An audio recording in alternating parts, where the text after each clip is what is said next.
அதிகாலை வலையொலி காட்சி நேயர்களுக்கு கல்பனா தர்மேந்திராவின் அன்பு வணக்கம். இது உங்கள் அதிகாலை வழங்கும் திருவள்ளுவரின் குறளும் குறளும்.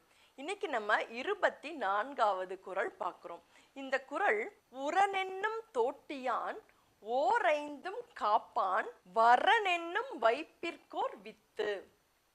அதாவது இந்த குறளினுடைய பொருள் என்ன அப்படின்னு பார்த்தோம்னா, இந்த உலகத்தில் இருக்கக்கூடியவர்கள் யார் ஒருவர் ஐம்புலன்கள், அதாவது மெய், வாய், கண், மூக்கு, செவி, இந்த ஐம்புலன்களையும் யார் ஒருவர் அடக்கி ஆள்கின்றார்களோ, அதாவது மன உறுதியுடன் ஒரு அங்குசம் மாதிரி இது பண்ணி இந்த ஐம்புலன்களையும் அடக்கி யார் வாழ்கின்றார்களோ அவர்கள் இந்த உலகத்திற்கு ஒரு மிகச்சிறந்த விதை போல ஆவார்கள்.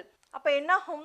ஒரு விதை இந்த மண்ணுக்குள்ள விதைக்கப்படுது அப்படின்னா அது வளர்ந்து விருட்சமாகி இன்னும் பல நூறு விதைகளை, பல நூறு மரங்களை நமக்கு கொடுக்கும். அப்ப ஒரு விதையாக யார் ஒருவர் ஐம்புலன்களையும் அடக்கி ஆள்கின்றார்களோ அவர்கள் விதையாக இருந்து விருட்சமாகி அவர்கள் மற்றவர்களுக்கும் எடுத்துக்காட்டாக வாழ வேண்டும் அப்படின்ற விஷயத்தை தான் திருவள்ளுவர் இந்த குறள்ல ரொம்பவே அழகா சொல்லியிருக்காரு.